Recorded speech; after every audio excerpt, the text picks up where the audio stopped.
میں عالمی ہربل دواخانے کی جانب سے آپ کی خدمت میں حاضر ہوں، اور آج جانیں گے اس بہترین چیز کے بارے میں جس کی تصویر آپ دیکھ رہے ہیں، اور اسے ہر گھر میں استعمال کیا جاتا ہے، اور استعمال کے ساتھ ساتھ ہم اس کے پورے فوائد سے واقف نہیں ہوا کرتے ہیں۔ تو جانیں اس کو کیا کیا کام میں لیا جاتا ہے، کیسے استعمال کیا جاتا ہے۔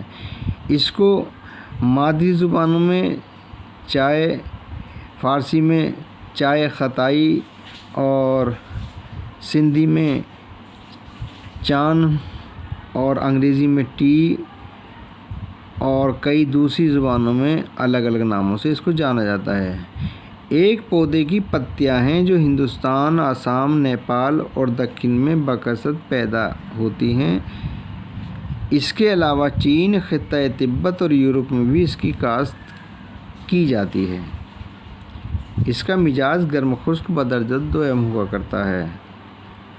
افعال: مفرہ، منیس دماغ حرارت، ہاضم، ملین، محلل، مسخن اور مفتعل، مدر بول اور مسکن عطش کاذب۔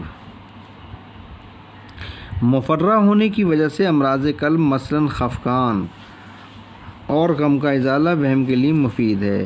خفقان یعنی پالپیٹیشن، دل کی گھبراہٹ، اور منیس دماغ ہونے کی وجہ سے رفع تھکان کے لیے بھی استعمال کی جاتی ہے، تھکان کو دور کرنے کے لیے۔ اور مسکن اور ملطف ہونے کی وجہ سے اسے فالج اور سرفہ ضیق النفس میں بھی استعمال کرتے ہیں، یعنی پیرالائسس اور سانس اور پرانی خشک کھانسی۔ استسقاء کے لیے بھی نافع ہے۔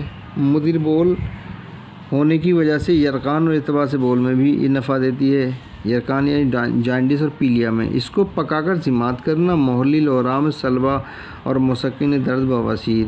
موجودہ زمانے میں چائے کا استعمال بطور جزء غذا بکثرت ہو گیا ہے۔ اس کی کثرت سے بیداری بڑھ جاتی ہے، جس کی اصلاح دودھ کی آمیز سے ہو سکتی ہے۔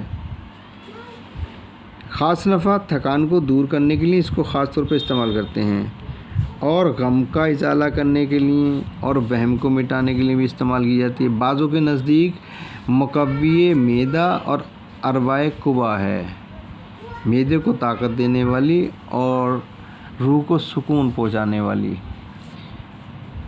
اور مضر بے خوابی اور خشکی پیدا کرتی ہے۔ اس کا بدل قہوہ ہے۔ مقدار خوراک 3 ماہ سے 6 ماہ تک ہوا کرتی ہے۔ آپ اس سے فائدہ اٹھائیں۔ ویڈیو اچھی لگی ہو تو لائک اور سبسکرائب کریں، گھنٹی کا بٹن دبائیں تاکہ آنے والی اور موجودہ تمام ویڈیو آپ کو ملتی رہیں اور آپ اس سے فائدہ اٹھائیں۔ اور اجازت دیں، پھر ملیں کسی دوسری اچھی ویڈیو کے ساتھ۔ آداب۔